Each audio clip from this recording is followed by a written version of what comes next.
My sister-in-law, who was like a sister to me, passed away. Thank you, I whispered to her, who lay in the casket with a gentle smile. Scattered flowers, numerous letters from the attendees. Suddenly, a few photographs caught my eye. And in that moment... What? I froze. The scene before me was impossible. What was there wasn't a gesture of mourning but pure malice.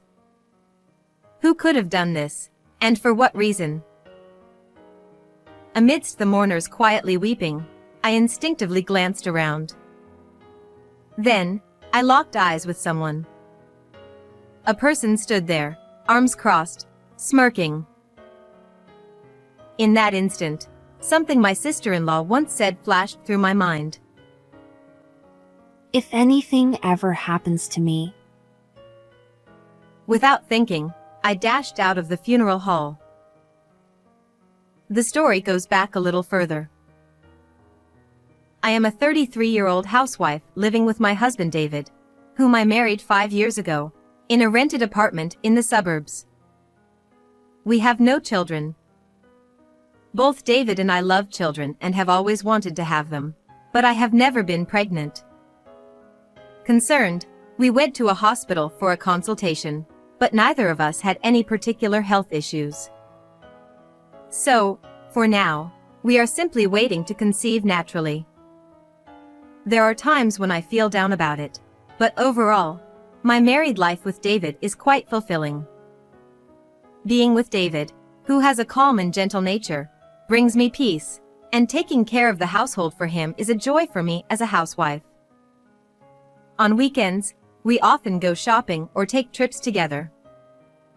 Just these things alone make me feel glad to have married David, but there is one more reason I feel this way.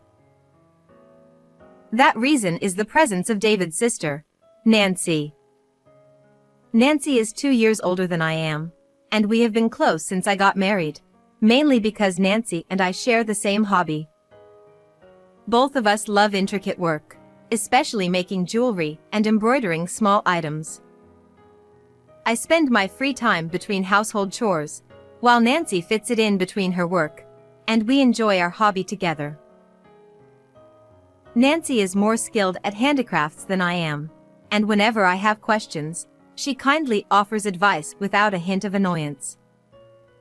She often shares her dinner with me or gives me brand name bags she no longer uses. She really takes good care of me. Nancy is also actively involved in volunteer work and often finds time to help others. I think of Nancy as if she were my own sister and truly admire her. Nancy, it's been a while. I brought the parts for the accessories we were going to make today. Thank you, Kathy. I'm sorry for asking you to bring them. Nancy replied apologetically as she welcomed me into her living room. I ran out of time to go buy them myself because I had to go to the hospital.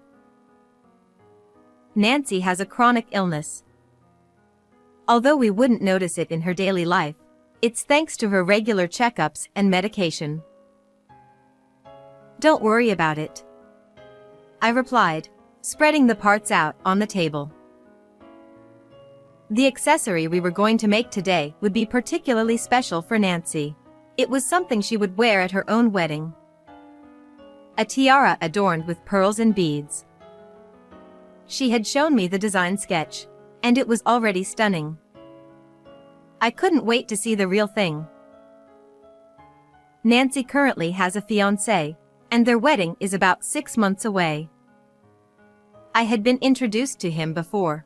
He is quite handsome and also an elite graduate from a prestigious university. However, he is neither arrogant nor boastful, but rather humble and gentlemanly. I think he is a perfect match for Nancy, who is a person of such great character. As we were excitedly working together, the doorbell rang, signaling a visitor. Nancy immediately got up from her seat. Just a moment. glancing at the intercom monitor. But then she let out a displeased "Oh no." and reluctantly headed toward the entrance. I continued with the work, assuming it was probably a salesman. A short while later, I heard the footsteps of several people walking noisily down the hallway. The living room door opened, and there stood my father-in-law. Oh, Kathy, isn't it? It's been quite a while. For a daughter-in-law, you sure don't show your face often. Must be nice to have such a carefree life. He sneered as soon as he saw me, frowning. "Hey, Dad, what are you doing here? Don't tell me you're here to ask for money again. I'm not lending you anything anymore. And of course, neither is David." It seemed he had let himself in without permission. Nancy interjected sharply as she hurried back into the living room, clearly having followed him in. Since our marriage, David and I had only met my in-laws a few times, despite them living nearby. In reality, we were practically estranged from them. The reason was that they were greedy and extravagant, constantly pestering their children for money. That's cold, coming from family. Aren't you marrying some high-flying elite from a big corporation? Then lending me a little money wouldn't hurt, would it? Oh, I know. Hey, Kathy. He continued, his voice suddenly turning syrupy sweet. You'll lend me some money, won't you? I don't know when I'll be able to pay it back, but it's okay, right? After all, you're the daughter-in-law, so you should be filial. Well, that's... I stammered, caught off guard by his request directed at me. Before I could say anything more, Nancy stepped in. "Stop it! Don't drag Kathy into this mess. Now, please, just leave already," she said firmly, grabbing her father's shoulder and forcibly pushing him back towards the entrance. The front door slammed shut with a loud bang, and Nancy immediately returned. "I'm sorry for having such a troublesome parent." She apologized, looking sad and bowing her head. "Nancy, there's nothing for you to apologize for. I'm not bothered at all. Come on, let's get back to our work, okay?" I said cheerfully, trying to lift the mood. Finally, a smile returned to Nancy's face. Having such difficult parents brings a lot of hardship to their children. Despite this incident, Nancy's tiara was slowly coming together.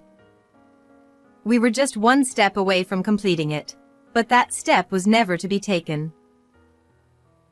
Because Nancy suddenly passed away.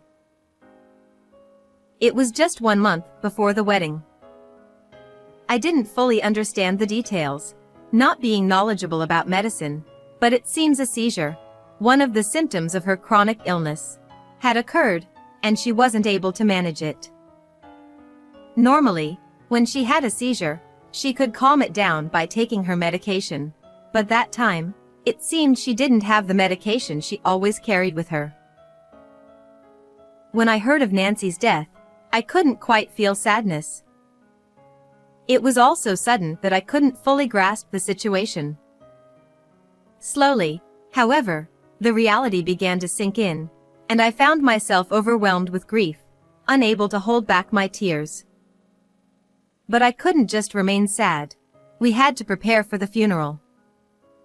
David, being her younger brother, was set to be the chief mourner. Ordinarily, it would be the spouse or the parents who would take on this role, but Nancy had not yet registered her marriage, and her parents were completely unhelpful, only talking about the life insurance money. I couldn't help but question their sanity, considering how they could only discuss money when their own daughter had just passed away. I even found myself wondering if they had somehow wanted Nancy gone for the insurance payout. That's how appalling their behavior was. Despite some trouble, many people who had admired Nancy during her lifetime attended the funeral. Nancy had been loved by so many. Thinking of this made my heart ache, and I almost started crying again. I held back my tears, pressing my fingers to my eyes. I knew that constantly mourning would not bring Nancy peace. As I was thinking that, Kevin, Nancy's fiancé, who had red eyes from crying, approached me. Kathy, it's been a while. I never thought we would end up having a funeral instead of a wedding.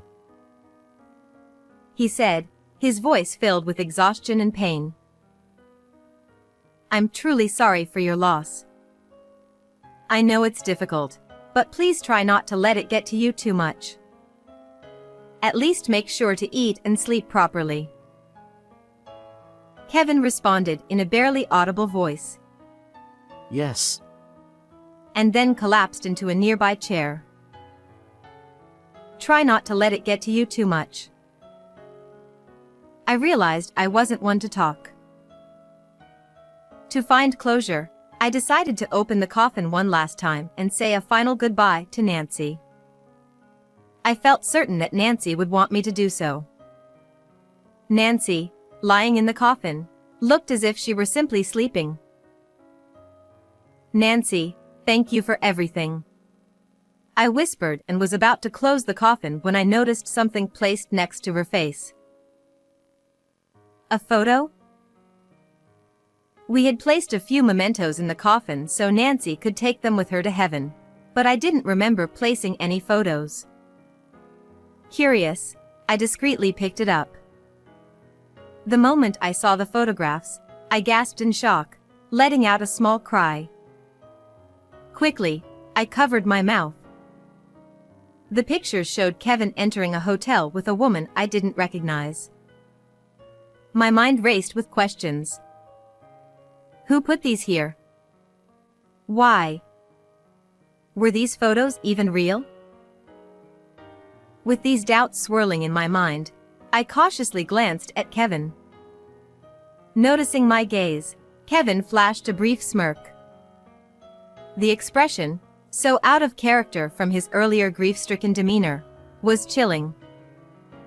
His eyes were fixed on the photos in my hand. Seeing his expression, I realized that Kevin had placed these photos in the coffin. He must have intended to burn them along with Nancy's body, to destroy the evidence. Or perhaps it was to torment Nancy, or whoever found them. What is this? What are you trying to do? I demanded, moving toward Kevin, unable to contain myself. Kevin chuckled softly.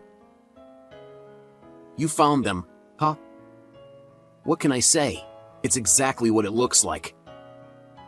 That woman, she claimed to have a quiet hobby like handicrafts, but she wasn't quiet at all.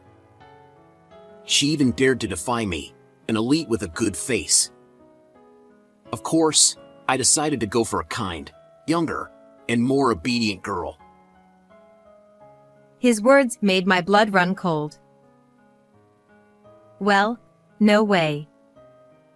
So, because of that, Nancy became a nuisance to you, and... I stammered. Kevin smiled brightly and said, I wonder why she didn't have her medication with her right when a seizure happened. At that, I couldn't help but scream. People around us turned, startled, and gathered in confusion. This man, he did something to Nancy. I pointed at Kevin, my finger trembling uncontrollably. Kevin responded with a calm expression. What are you talking about, Kathy? Are you feeling a little tired? I have my car here today. I could drive you home. He offered nonchalantly, grabbing my arm. I instinctively shook off his hand and dashed out of the funeral hall. I could hear Kevin calling after me, but I ignored him and kept running. I was scared of him, but there was another reason I ran. I remembered something Nancy had said to me before she died. If anything happens to me, check under the closet. At the time, I thought it was just a joke, but now I realized it was an urgent message from Nancy.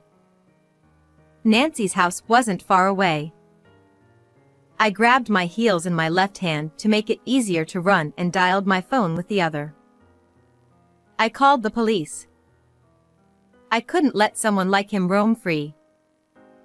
He needed to face the proper consequences. The police didn't sound particularly concerned, but they agreed to head to the funeral hall. I had to hurry too. I ran with all my might and finally reached Nancy's house. There was no need to worry about the key. I already had a spare one. I opened the front door and headed straight for the bedroom where the closet was. The closet was immediately to the right as I entered the room. I crouched down on the wooden floor, peering underneath the closet. There was something white there. I reached in and pulled it out. An envelope. I quickly opened it, and inside were extra copies of the photos I had seen earlier and a voice recorder. It was solid evidence of Kevin's affair. Clutching these items, I sprinted back toward the funeral hall. On the way, I decided to play the voice recorder to check its contents. This is. By the time I arrived at the funeral hall, the police were already there, with a police car parked in the lot. As I entered, everyone's eyes turned toward me. Kevin was speaking with the police near Nancy's casket. As I said, it's a misunderstanding. I didn't do anything. She passed away due to her illness. Maybe the call was just a prank or an attempt to harass me. There isn't any proof, after all. If you're going to make such accusations, then bring some evidence. The police, appearing to believe Kevin's words, replied, Well, we only came because there was a call. That's all. And with a reluctant smile, they seemed ready to leave. Wait. I have the evidence right here. I shouted, stepping onto a nearby chair and pressing the play button on the voice recorder I had brought. How could you cheat on me? The wedding is so soon, and you betray me like this. Shut up! It's because you're not cute enough. It's not my fault. I have proof of your affair. Should I send these photos to your company? If you end it with her now, I'll forgive you. Please, come back to me. If you do that, you know what will happen, right? You won't live to see another day. Nancy and Kevin's voices reverberated throughout the funeral hall. The rawness of the conversation left everyone stunned and utterly silent. David was the first to break the silence. You! How could you do that to my sister? This prompted the attendees to start shouting, one after another, hurling insults at Kevin. He stammered, What? It's her fault. It's not my fault. She didn't listen to me. A commotion was on the verge of breaking out when one of the police officers, who had been watching from the sidelines, blew his whistle. The sharp sound cut through the air, and the crowd settled slightly. The officer, seeing the moment, then spoke. Could you come with us to the station for further questioning? His tone had shifted from reluctant to commanding, and he now glared at Kevin with intensity. The attendees, following his lead, all turned their glares toward Kevin as well. Realizing he couldn't escape, Kevin muttered in frustration, Damn it! his shoulders slumping in defeat. Sometime later, Kevin was arrested. Even after being taken into custody, Kevin stubbornly refused to admit his guilt, but in the end, he couldn't escape the police's relentless questioning. As I was informed by the officers, when Nancy had her seizure, it was because Kevin, who was with her, snatched her medication and threw it away. How could someone do something so cruel? I don't want to think of him as a human being.